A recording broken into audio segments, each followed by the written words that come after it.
Going live once again, people. Come on to the bar. It's the basement. Cheers. Welcome, YouTube. My name is Bruce Lively. And I'm D-Boy Slim. And what you're listening to is that Team Box Cutter Productions right there. Y'all don't forget that. Anyway, we're live today. And the basement is the first daily hip-hop debate show. From Tuesday through Friday, we tackle the most intriguing topics in hip-hop culture and the world around it. So welcome back, Basement family. And this year, we lost one of hip-hop's greats, Prodigy. And like you do, they decided to put a mural of him in the Queensbridge projects. Am I right? That's a fact. Okay. Now, it's to honor his contributions to hip-hop and, basically that whole project, because that's what he represented. And wouldn't you know it, people defaced it, tore it up twice. Now, we got to debate whether or not this is just disgraceful or is it deserved. Listen, before we get started, you know what it is. You guys got to check out our sponsors, the Fleetwood Spice Collection. Okay? Try it for yourself. Go check it out. Check out the website. Give it a try. It only takes a couple seconds out your day. You will not be disappointed. Get the full array of unique and delicious spices right there. The Fleetwood Spice Collection. Okay, with that being said, the question of the day is, destroying the Prodigy mural, disgraceful? Or is it somehow justified? Let go, D-boy, you got it.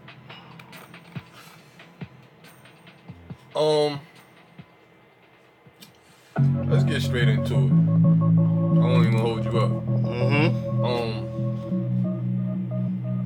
Let me first say, I was a fan of Mural throughout the 90s. Right. I enjoyed their music just like anybody else. Probably more than the average. I happen to be born in Queens.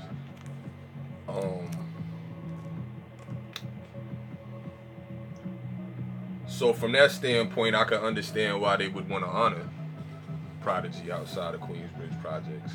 He did a lot from a hip hop and cultural standpoint for that particular project, which was a historic projects before. Let's get it correct, like MC Shan, Marley Marl. It was a historic projects. Roxanne Shante. It was a historic projects before Mobb Deep had ever even come out. Now, with that being said, is LO Queens? Not Queensbridge projects. Queensbridge projects, those okay. Particular projects. That's the project, okay. With that being said, let's hear it. Like I said, someone dies, and it's a good thing with our culture, black people, black culture, that we try to honor them in some form of fashion. Right. Sometimes with a mural on the wall. The only problem with it being Prodigy and it being outside of Queensbridge projects is a couple of things. One, yes, Prodigy did, rep for Queensbridge. He did put on for Queensbridge as far as Mobb Deep was concerned, and all of his music screaming in his songs. He's not originally from Queensbridge. Oh, here we go. Like, yo, that's kind of petty to hold against him or whatever the case. And it is, if you talk about knocking over somebody's mural or, destroying someone's mural. However, let's not act like, just a few months ago, or maybe a year or so ago, after Prodigy was released from prison, that he wrote a book. He decided to do one of those tell-all books. And in the book, here's where the real problem lies. And a lot of his raps, he spoke about what happened in the streets of Queens, what happened in the streets of New York, what happened in the streets, period. Without having to give and mention the name in detail to a lot of stuff, because it's song, you don't want to incriminate anybody, And Mobb Deep had real life songs. I just found out recently that Temperature Rising, which was a popular song on the Infamous album, was actually about Havoc's brother, who was on the run for a body. So if you listen to Temperatures Rising, you talking about it's getting hot, this and that, and hiding, hiding out from the cops and this, that, and the third. That was a true story. I said all that to say, it gets sticky when you start talking about individuals and characters and gangsters and real live dealers and hustlers in the street, actively in the street. Which Prodigy chose to talk about in his book. He mentioned names, he mentioned times, he mentioned details. Was anybody arrested because of the writings in that book? I'm not sure. I'm honestly not sure. Like, no, they weren't, because we wouldn't know about it. That's why you're not sure. I'm honestly, I'm not sure you could be factual about that either. Or have they led to any arrests? Have there been any ongoing? Have they led to any arrests? Investigation. This is what I'm saying. I'm not. How could you be sure about that? Okay, so what I'm saying is, the names that are in that book, those people who speak out against it and don't like it are still out here. They're not arrested. It hasn't led to any arrests. Do we know that we're not being investigated? I mean, nobody's sure of anything forever, but as of right now, it has not led to any arrests of those names of those people that's in that book. Okay, we'll take that. Okay? Number two, just because he's not from Queensbridge, that's the problem with us, right? That's why we can't have nothing. The question is it disgraceful or justified? No, that's not justified. Just because you got a beef with this guy, you just told me the matter of fact, you tell me this all the time. Queensbridge is the biggest projects in America. That's a fact. So the 5-6 guys that don't like it ruin it for everybody else that are proud to say, hey, when I watched MTV and BET back in 90-something, I saw Queensbridge there. Proud to say we got a spokesman that ended up being one of the best rappers. A really, really, really good one. They were proud to say he's talking about the stories that happens every day that nobody gives light to. He helps put Queensbridge on the map. It's one of the biggest projects. So just because this one, now, I don't denounce that you may have a problem with it. If you're Lakey, you may have a problem with it if you're so-and-so or so-and-so. The book, that is. But when you deface something that's a monument to somebody who represented you well and say, well, they're not from here or they did something I don't like, what about Tupac? Do you think that because Tupac wasn't from L.A., that they wouldn't respect a mural of him on one of their walls because of his contributions to something bigger than just them? That's disgraceful. And then he did it twice. That's why we can't have nothing. That's why you can't have nothing. And when they go and put that mural up in one of in Manhattan, and when they go and put that mural up in Brooklyn, I bet you that they let that stay. I bet you too, and that brings me to my next point. If you had put that up in Manhattan, which is, it's funny enough because the guy represented Queens for probably more than better half of his life. Right. It probably would stay. Here's the issue, and with what I'm saying, and I hope you don't miss my point. You call it disgraceful. Let's look at that. What would be the antonym to being disgraceful? What would be the opposite? Graceful. To being disgraceful. Graceful. The opposite, right? Of being disgraceful. Is being graceful. Being graceful. Full of grace. Here's the thing.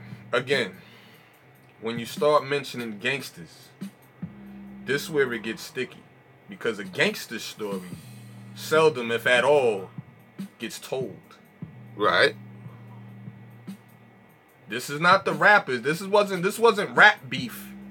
He mentioned Supreme. He mentioned real dudes that, for all intents and purposes, blood, sweat, and tears for that borough, for those buildings, for those bricks, for those blocks. Right. And some are doing time right now. Okay.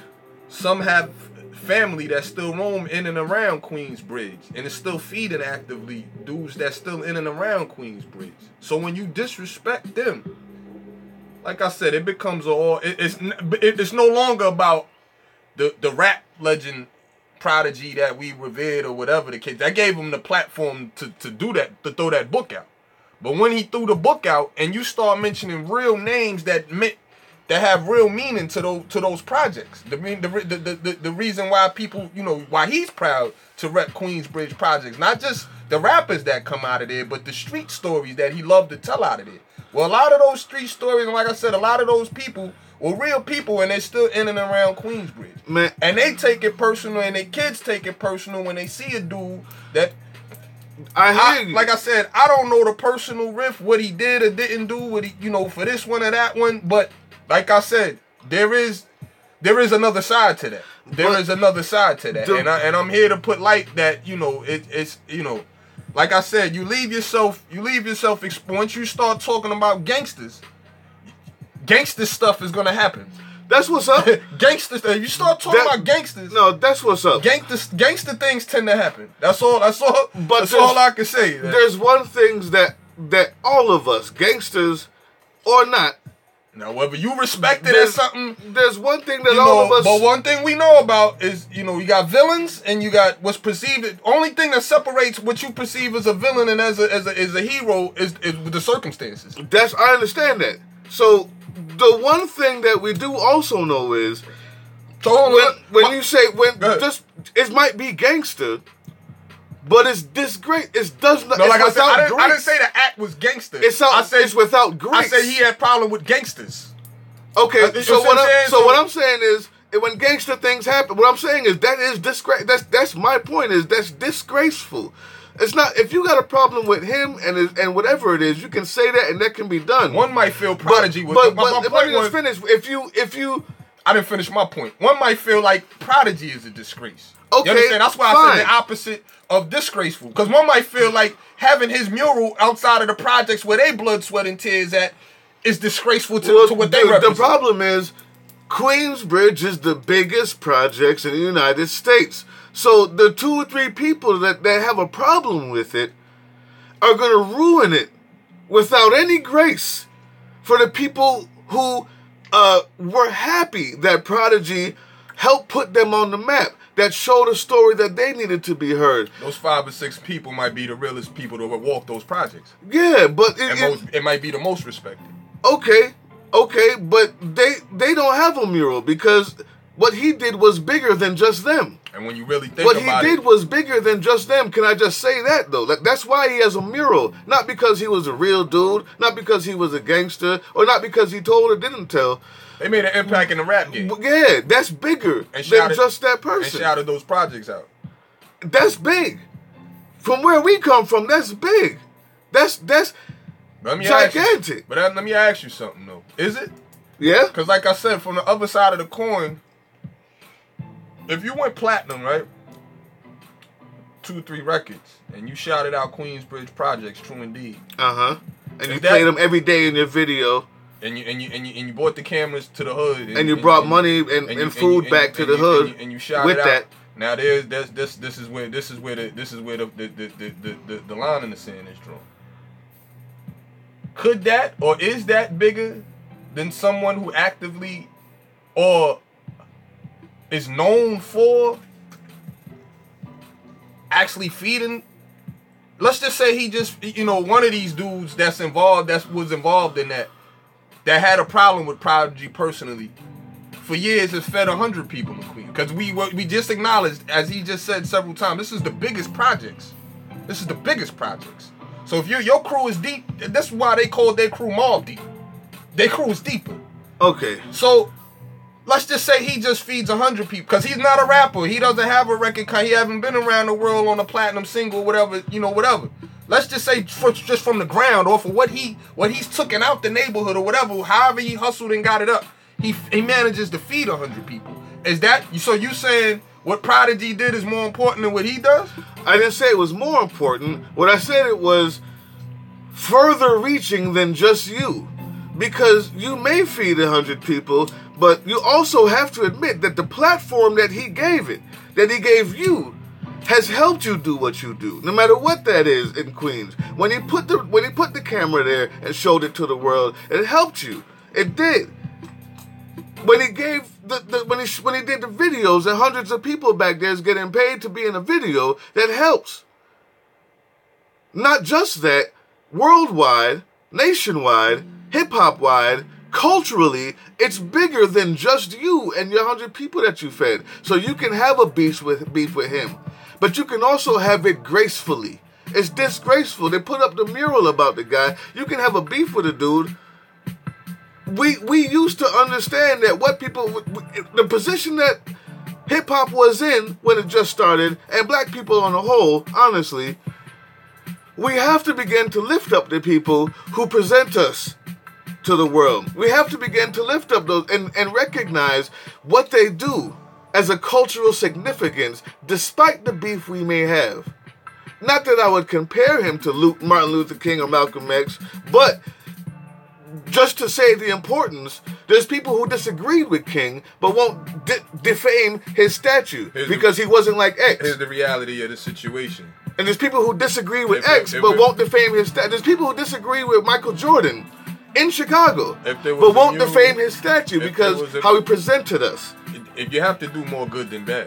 If there was a mural of Nori in Left Rack, if there was a mural of Coogee Rap, if there was a mural of Nas, Prodigy did more bad than good. Let's just leave it like that. Obviously to those who know him best inside of Queensbridge, to those 5 people, to those the reason why they made the mural was because more of them in Queensbridge thought that he did more good. The city might have wanted to honor the fact that Mobb Deep, a legendary rap group, brought light to a city housing projects inside of New York City. And like I said, that's understandable. I enjoyed it from that perspective. What I'm saying is, from inside of that hood, the reality is, that's just like if you put a mural of Ike Turner inside of Ike Turner's old neighborhood, like some people may say he was not an honorable man. Yeah, there's no way in the world his mural is not getting honored outside of these projects. Yeah, because he didn't do more bad than good. Because he did more bad than good. If you're telling me that Prodigy did more bad than good, and you can't lead to not one arrest or indictment from this book that you say is the only thing that you got a problem with, but you can lead to 20-something years of cultural influence that was good, it doesn't even make, that's not even comparable. I'll tell you, listen, y'all decide. Is it disgraceful? Is it disgraceful that 3, 4, 5 people can tear down a mural of somebody who just died and represented Queensbridge well, I would say, and most of Queensbridge, I believe, would say that. Listen, we just talked about disrespecting the dead. You know, at the end of the day, it ain't even about that, really. It's about respecting yourself. That's why we can't have nothing. You're disrespecting someone who's dead. But like I said, you talk about honoring someone's mural outside of these are the projects. Like let's not make light of the reality of the situation. This is where the wolves at. This is where that in itself you can say, well, that's a whole nother issue and debate inside of itself why people act the way they act. But all right, the reality of the situation, this is the project, and you wanted somebody who. This is somebody who rapped about street life. Prodigy, you know what I'm saying? Yeah. Like Prodigy rapped about street life. Street dudes didn't want his mural to be honored outside of those projects. 1 or 2. It's something to be said. Well, 1 or 2. That's what's up. But listen, enough. What do you guys think? Today's a special day. Yesterday I was supposed to come at you all the way from Houston. The last time I saw Houston was when I landed in the airport. Our show was so far off. I was there playing drums and going ham. Never even heard of the town I was in. It wasn't worth the show, so I couldn't do a live one there. So we got 2 coming for you today. This one that you see right here, and we're about to get started on another one. So we did this one live. But you guys leave those comments. This is going to be up. As soon as we get off, you'll see it. Y'all can leave more comments and let us know. And be expecting another one tonight, tomorrow morning, because we're about to do it right now. What that one gonna be on? Oh, I'm sure unless you've been under a rock, you heard about Mike Vick and his ridiculous comments. We're gonna go off the grid, have some fun a little bit, and we're gonna touch on that a little something. Maybe I should cut my fro too. Wow. Holla back, the basement.